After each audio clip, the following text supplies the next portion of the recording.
What's good, Yo Nation?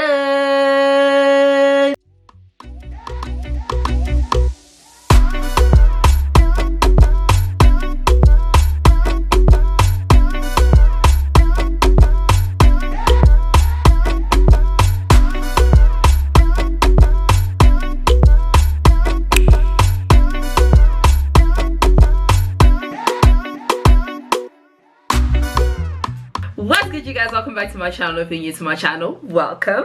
And if you are a returning subscriber, what's good? Oh, what is up? What's up? Before we get into this video, you guys already know the drill, okay? I'm gonna need you guys to hit that little bell somewhere here so you can be part of the notification squad. And I'm gonna need you to go follow me on my social media at neorapetsoa on all social media platforms. So as you guys can tell from the title of this video, today I will be doing a well-requested video, and I will be speaking about 8 things I wish I knew before becoming a YouTuber. Trust me, if you're considering being a YouTuber, you need this, alright? But yeah, let me stop blabbing on about. Without further ado, let's get into the video. Alright, so the first thing I wish I knew is create what you can. And by this I mean, do not try to go out of your means to create content that you know you will not be able to maintain for your audience. Example, trying to create shopping hauls every second week. Personally, as somebody who doesn't go shopping every second week, it's just a bit impossible, you know. Also, if we're keeping it on a much smaller scale, create using what you have as well, you know. Just because you don't have a camera, just because you don't have the lights, camera action, does not mean that you shouldn't create content, okay? You've got natural light, baby. Bruh, G-O-D, God's got you with the natural lighting, okay? If you've got a phone that has a camera of good enough quality and you've got a light, you've got the lights outside, you're sorted. So yeah, the first thing is create what you can. I think one too many times we try to create out of our means, and the problem is it's okay to do so here and there, but once you start creating things that require you to put in a lot more effort and that become more a loss than they are a gain for you, that's where you're gonna have a problem. So create what you can and create with what you have. I am so many times people will be like, oh my gosh, I don't have a camera, I don't have a ring light, I don't have this, how am I gonna create content? And I'm here like, when I started, I didn't even have an iPhone. I had an iPod, which the quality on that camera is a bit, you know, and I was using my window for lighting, and I literally, that was that, you know. I mean, obviously today, with the way that YouTube has been, the YouTube community is, there's a lot more pressure now to have everything perfect. But please, if you're starting off, create what you can and create with what you have. All right, on to the next. So the second one that I have is a bit contradictory, which is consistency is key, but so is organic content. I'm gonna say that again. Consistency is key, but so is organic content. Now, when I started off, I was very big on organic content over consistency, just because I felt like I never wanted to upload or give out a video that I was not completely happy with, that I was not completely happy filming, and etc and etc. So one too many times you see YouTubers push so much for consistency and posting 7 videos a week, you know, making sure that they just post back to back to back, but their content ends up either being, you know, you could see that it's no longer as organic, as excited. It seems very practiced. It seems very professional. It feels a lot like it's work, you know. So I feel like YouTube being a space where you're getting to showcase whatever it is that you're showcasing, it's so important to be organic, because the more organic you are, the better people can connect with you. You know what I'm saying? So the third one I have, your time will come, but you have to maintain it. This is something I really wish somebody told me, because my time did come, and then I got to a point where I was like, okay, I don't know what y'all want from me anymore. I don't know what else to create. I'm a bit stuck now. So it was so important to maintain it. And I don't just mean maintaining putting up videos, but also mean maintaining your energy that you introduce people to. So I introduce people to a very high, big energy. So there's no way my next video is gonna be like, hi guys, welcome back to my channel, thank you so much for, you know what I'm saying? You know what I'm saying? So keep that in mind. Ooh, number 4. This one, investing in your business is not losing money. Now, this is something that I really wish that I understood earlier, but I'm also glad that I took my time with it. But guys, please understand now, whether you have a channel, whether you are thinking of starting a channel, whatever your situation might be, please do understand that investing in your business is not losing money. It does so much for you. You know, spending that money on your channel, buying the camera, buying those lights, you know, hiring those people, all of that stuff, investing in your channel, investing in your brand is not a loss. It is such a gain. I promise you, it does so much for your channel, because now your quality improves, you know, your content improves, so many things about you improve. And I know that I'm somebody who struggles a lot to spend money on my, what I used to struggle a lot with spending money on my brand, you know, with being like, okay, I'm gonna buy this camera, I'm gonna buy these lights, I'm gonna buy this mic because it's gonna look good for my channel. I used to be like, I don't know, man, that camera be looking like it's 15,000 rands. I don't know about all that. I think I could, you know, go on vacation with all that money. I don't know. But I really had to outgrow that. I really had to get to a point where I'm like, this thing is making you money. You need to put money back into it, right? So invest in your business. It is not a loss. You need to put in money to make money. Number 5 is comparison is an enemy of progress.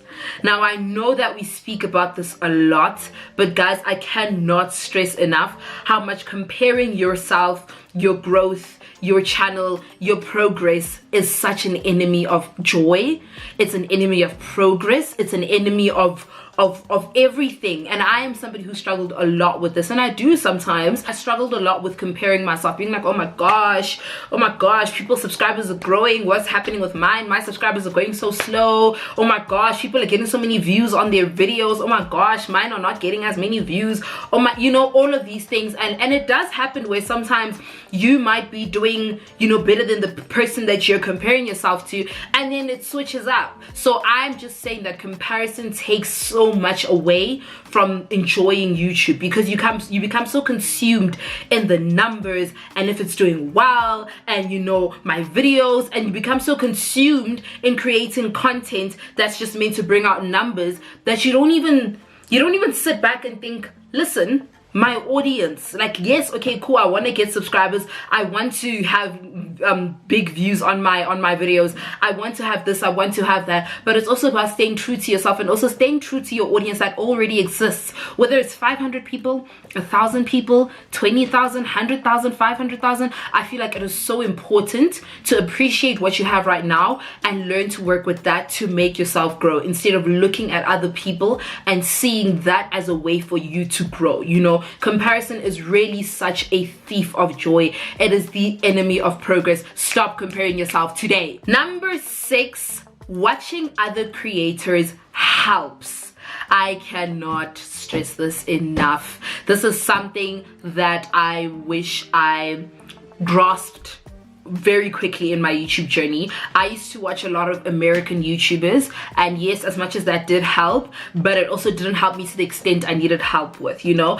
Watching South African YouTubers, watching other YouTubers that are in my space, you know, watching big YouTubers, small YouTubers, whatever it may be, watching other creators and watching their content helps so much. Not only does it help you get an idea of what kind of content to create, but as you're watching other people's creativity, you also become inspired. You know, you also sit there and you're like, oh my gosh, like, he or she is really doing the damn things. Let me also get up, get out of my bed, you know, put on some makeup, you know, switch on the camera, put up the lights, and do what I gotta do. I promise you guys, watching other creators helps so much. And I know recently I put up a post on my Instagram asking people, like, what do you guys do when you don't know what to create? Like, you're stuck content wise, and so many people said watch other YouTubers, and I cannot agree more. Watching other creators really helps, guys. Please, if you love yourself and you're really stuck in terms of being a creator, you're in a creative block, watch other creators. I promise you, it will not only motivate you, but it will also inspire you, and it will give you so many video ideas. Number 7, collaborations go a long way.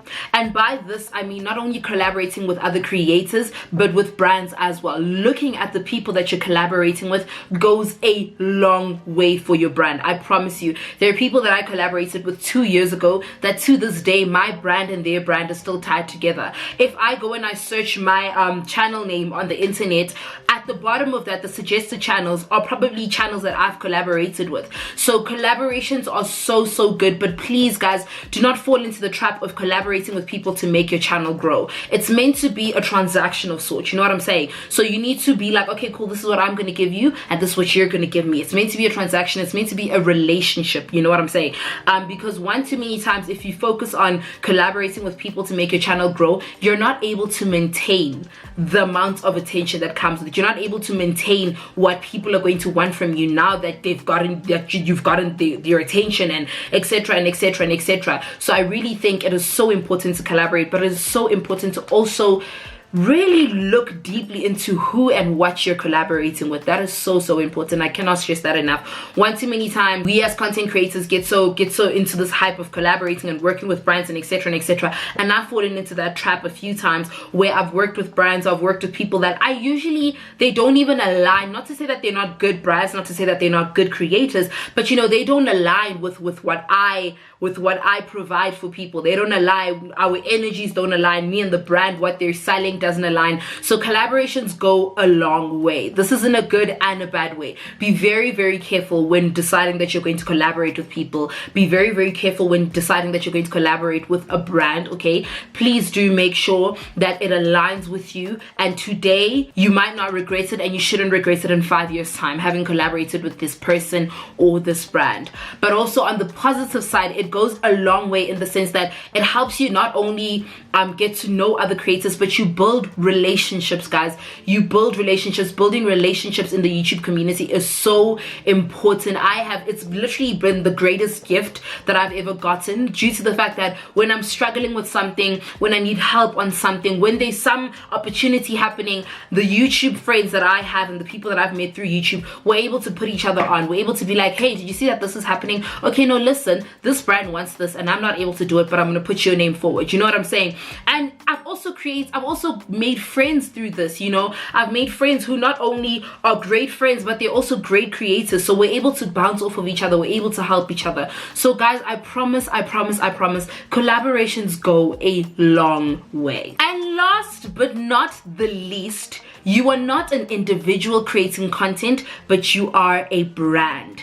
Becoming a YouTuber means you are committing to becoming a brand, because now you are literally an entity that is entertaining people for whatever it is that you're producing, whatever it is that you're selling, whatever it is that you're giving out there. So you need to get out of, I'm a creative, that's an individual, and this, you're a brand. And by this, I had to learn this very quickly in my journey on YouTube, especially in 2019. I had to learn this very quickly in the sense that I had to learn that, okay, it doesn't just end on YouTube. You know what I'm saying? It doesn't just end on YouTube. It's not just I make a YouTube video and then the camera shuts down and then the rest of my life is my life. I am a brand. So in public, on Instagram, on Twitter, on YouTube, on any platform that you're seeing, any public platform that you are seeing, you are representing yourself and you're representing your brand. So becoming a YouTuber is not just a simple, well, obviously depending on how serious you take it, and I'd like to believe if you're going to be on YouTube, you're gonna take it seriously because it's not popping flies.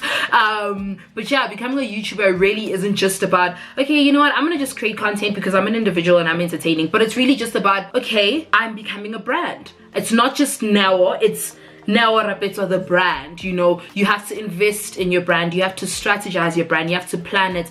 And I feel like it is so important that you learn to treat your brand with as much respect as you want people to treat you. So if you don't respect your brand, if you don't respect your craft, nobody's going to respect you, especially in this industry. If you don't seem like you're committed, I don't think in a room full of committed creators, anybody's going to want to work with you, or anybody's going to want to take you seriously, because you clearly don't seem to take what you're doing seriously. You know know what I'm saying? So you're no longer just an individual, but you are a brand. And it's actually one of the greatest things about YouTube, because you don't only expand on YouTube, but YouTube opens so many other doors for you. It has opened so many doors for me. I'm talking presenting wise, acting, Instagram, brands, you know, all of this stuff, and meeting people and making connections and etc and etc. And that is why it is so important to take your brand and treat it like it is your firstborn child, and cherish it and love it and respect it and give it all the love it deserves, and it will give you so much money back. But yeah, guys, unfortunately that is where I'm going to have to wrap it up. Okay, I really do hope that this was helpful to somebody. All right, to anybody looking for words of encouragement, start that channel. If you've already started that channel, post that content. Okay, if you're posting that content and you're not getting the results you want, keep posting, baby. Your time is going to come, trust me. And when your time comes, you will literally you won't expect it, and when it's there, you won't know what to do with it, but you trust in God to guide you. All right, but yeah, guys, I hope you guys did enjoy this video. Please do hit the thumbs up button if you like this video. Comment down below, okay, if you guys have any questions, if you guys have any queries, if you guys want to see another video that's informing you about YouTube and the journey of YouTube, please do let me know in the comment section down below. All right, and last but definitely not the least, subscribe to my channel for more craziness. Bye, guys.